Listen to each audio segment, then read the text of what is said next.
हरियाणाको हिसारमा सन् 2001मा एउटा यस्तो घटना भयो जसको कथा सुन्दा आज पनि मान्छेको आङ झिरिङ हुन्छ। यो कुनै सामान्य अपराधको कथा होइन, यो त परिवार, विश्वासघात र न्यायको जग्ने हल्लाइदिने एउटा कहालीलाग्दो सत्यको कथा हो। सोच्नुस् त, यी शब्दहरू कुनै पीडितका होइनन्, बरु यो घटनाको अनुसन्धानमा खटिएका एक व्यक्तिका हुन्। यसबाटै अनुमान लगाउन सकिन्छ कि हामी कति भयानक कथाको गहिराईमा पस्दैछौँ। ल, अब कथाको सुरुमा जाउँ। साल थियो 2001 अगस्त महिना। ठाउँ हरियाणाको हिसार। त्यो बेला घटेको यो घटनाले पुरै देशलाई नै हल्लाइदिएको थियो र त्यसको रहस्य आज पनि उत्तिकै डरलाग्दो छ। यो कथाको केन्द्रमा छ रेलु राम पुनियाको परिवार।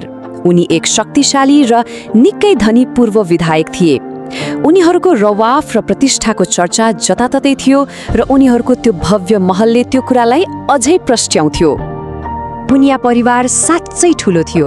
घरमुली रेलुराम, उनकी श्रीमती, छोरा बुहारी र 3 जना साना नानीहरू साथै 2 छोरीहरू। बाहिरबाट हेर्दा त यो एउटा पूर्ण, खुसी र सम्पन्न परिवार देखिन्थ्यो, जहाँ सबै कुरा ठिकठाक थियो। त्यो रात एउटा पार्टी थियो प्रियङ्काको जन्मदिनको अवसरमा, तर खासमा उनको जन्मदिन 24 अगस्तमा पर्थ्यो। कान्छी छोरी सोनियाले नै विशेष कर गरेर पार्टीलाई एक दिन अगाडि यानि 23 अगस्तमै सार्न लगाएकी थिइन्। यो सानो जस्तो देखिने निर्णय पछि गएर घटनाको सबैभन्दा महत्त्वपूर्ण र रहस्यमय कडी बन्न पुग्यो। त्यो पार्टीको रात बित्दै गयो, तर घरभित्रको माहौल नाटकीय रूपमा बदलियो। छिमेकीहरूका अनुसार रातभरि चर्को स्वरमा सङ्गीत बजिरह्यो, तर जब बिहान भयो त्यो सङ्गीत एक्कासी बन्द भयो र त्यसको ठाउँ एउटा भयङ्कर चिहान जस्तै सन्नाटाले लियो। भोलिपल्ट बिहान जब घरका कर्मचारीहरू काममा आए, उनीहरूले जे देखे त्यो उनीहरूको कल्पनाभन्दा बाहिरको कुरा थियो। घरको मुख्य ढोका खुल्लै थियो र भित्र पहिलो र दोस्रो तल्ला पुरै रगतले लतपतिएको थियो। त्यो दृश्य यति भयानक थियो कि त्यो देख्ने मान्छे चिच्याउँदै घरबाट बाहिर भागे। पुलिस आयो, अनुसन्धान सुरु भयो। उनीहरूले थाहा पाए त्यो रातको पार्टीमा परिवार र केही आफन्त गरेर जम्मा 10 जना थिए। जब पुलिस त्यो रगतले लतपतिएको घरभित्र पस्यो, उनीहरूले 1, 2, 3 गर्दै गन्दा त्यहाँ जम्मा 8 वटा शव भेटे। तर त्यो भयानक नरसंहारको बीचमा प्रहरीले एउटा चकित पार्ने कुरा पत्ता लगायो। एकजना व्यक्ति जीवित थियो।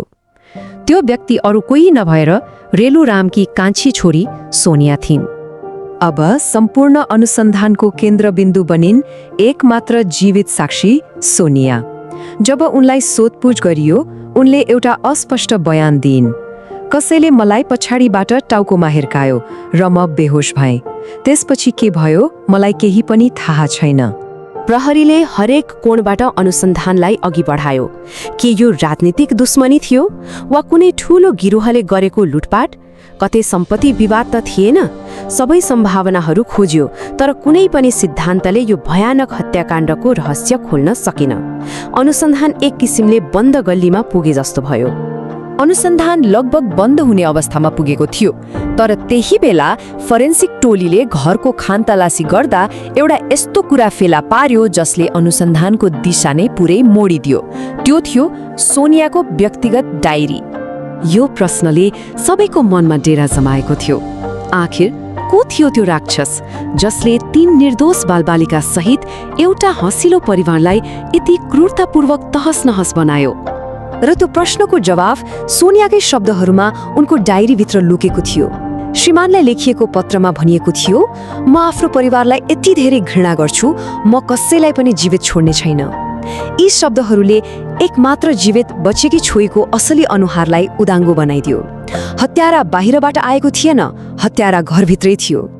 अब जब हत्यारा को हो भन्ने थाहा भयो, सोनियाको स्वीकारोक्तिबाट खुलेका तथ्यहरू झनै चिसो र कठोर थिए। यो हत्याको पछाडिको कारण थियो लोभ, रिस र सावधानीपूर्वक बनाइएको एउटा भयानक योजना। विवादको जड थियो सम्पत्ति। सोनिया आफ्नो श्रीमान सञ्जीवको व्यवसायका लागि परिवारको 50 एकड जमिन बेच्न चाहन्थिन्, तर उनका भाइ सुनिलले यसको कडा विरोध गरे। भाइको त्यही हुँदैन भन्ने शब्दले सोनियाको मनमा बदलाको यस्तो आगो सल्कायो कि उनले पुरै परिवारलाई समाप्त गर्ने योजना बनाइन्। उनीहरूको योजना कति क्रूर थियो यहाँबाटै थाहा हुन्छ। यो कुनै क्षणिक आवेगमा गरिएको अपराध थिएन। सबैभन्दा पहिले खीरमा निद्राको औषधि मिसाइयो। त्यसपछि कुनै पनि आवाज बाहिर नजाओस् भनेर सङ्गीतको आवाज अधिकतम बनाइयो र अन्तमा फलामको रडले एक एक गरी सबैलाई मारियो। आफूलाई एकमात्र जीवित देखाउन सोनियामाथि नक्कली आक्रमणको नाटक समेत गरियो। हरेक कदम सोचेर सम्झेर चालिएको थियो। करिब 2 घण्टासम्म त्यो घरभित्र मृत्युको ताण्डव चल्यो। सोनिया र सञ्जीव एक एक कोठामा गए र निद्रामा रहेका आफ्नै परिवारका सदस्यहरूलाई मारे। बयान अनुसार सोनियाले आफ्नो श्रीमानलाई हत्या गर्न लगातार उक्साइरहिन्। उनीहरूले ती 3 निर्दोष बालबालिकाहरूलाई पनि छोडेनन्, जसमध्ये एक त जम्मा 40 दिनको शिशु थियो। यो भयानक अपराधपछि सुरु भयो एउटा लामो र निराशाजनक कानुनी यात्रा। दोषीहरूले मृत्युदण्डबाट बच्नका लागि दशकौंसम्म कानुनी प्रणालीको हरेक छिद्रको फाइदा उठाए। यो टाइमलाइनले त्यो निराशाजनक कानुनी यात्रालाई देखाउँछ। 2004 मा मृत्युदण्ड हुन्छ, 2005 मा त्यसलाई आजीवन कारावासमा बदलिन्छ, अनि 2007 मा फेरि सर्वोच्च अदालतले मृत्युदण्ड नै कायम गर्छ। तर दया याचिका र प्रणालीको ढिलाइको फाइदा उठाउँदै उनीहरूको सजाय फेरि आजीवन कारावासमा बदलियो।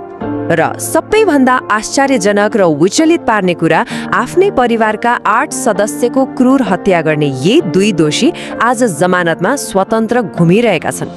यो तथ्यले हाम्रो न्याय प्रणालीमाथि नै एउटा गम्भीर प्रश्न खडा गर्छ। तर कथा यहाँ समाप्त हुँदैन।